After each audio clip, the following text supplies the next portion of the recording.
Però, mentrestant, el castellà, amb l'ajut de l'escola i de l'església, sobretot, havia esdevingut la llengua culta habitual dels valencians. Els setmanaris dialectals, amb llur èxit, de vegades he citat xifres fabuloses, no resultaven culturalment satisfactoris. Eren eficaços precisament per llur dialectalisme, però ningú no oblidava que eren dialectals, és a dir, marginals a la cultura.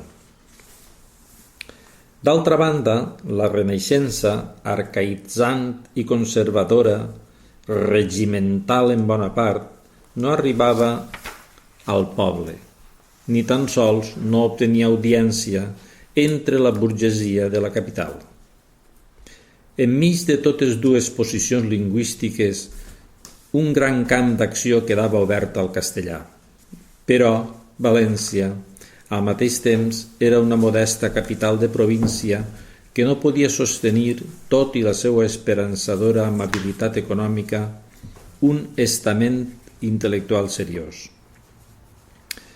D'aquí que l'escriptor valencià emigra de la llengua, escriu en castellà i emigra a Madrid sempre que pot. Ja he recordat que Blasco Ibáñez començà a escriure en català.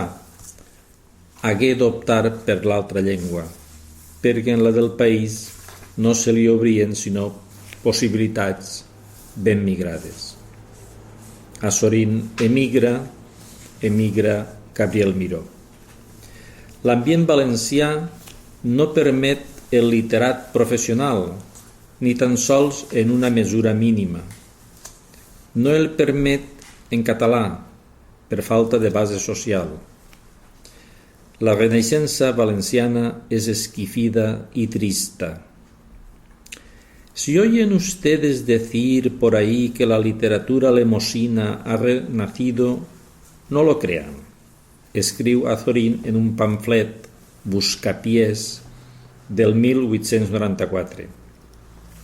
Esas son voces que hacen correr los pavos, como dijo el otro. Es decir, los pavos precisamente no. Los señores de lo Rat Penat, una sociedad de bombos mutuos. Però València no arriba a retenir els seus escriptors en castellà. Madrid els atreu i bé o malament els alimenta. El mateix Blasco, que va quedar-se a la ciutat per raons polítiques, ell era el nervi del republicanisme autòcton, també emigra quan es desentén de la vida pública municipal. Amb tots els seus defectes, tanmateix, la Renaixença valenciana obtenia un triomf indiscutible. Trencava el monolingüisme cultural del País Valencià, centrat en el castellà després del 1500.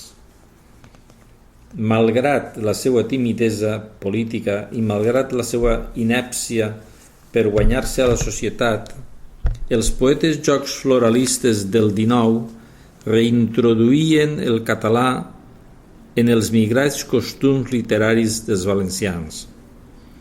Al segle XX serà catalana la millor literatura feta al País Valencià.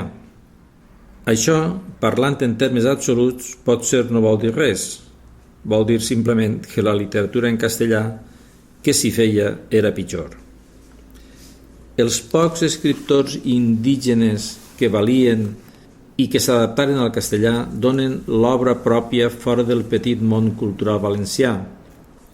D'altra banda, algunes empreses realitzades pels intel·lectuals valencians de llengua catalana a partir del 1920 citem publicacions: Taula, els llibres de l'Estel, Acció Cultural Valenciana, la República de les Lletres, l'obra editorial de la Societat Castellonenca de Cultura, eren positivament estimables. No hi ha res en castellà produït en terres valencianes que els pugui ésser comparat.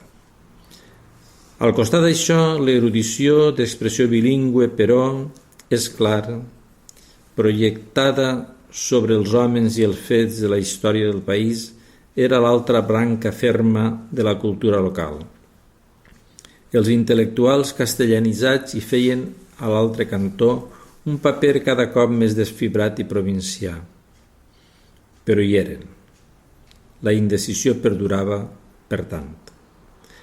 Tan insignificants com vulgueu, els representants de la tradició castellana subsistien i avui les coses no han canviat.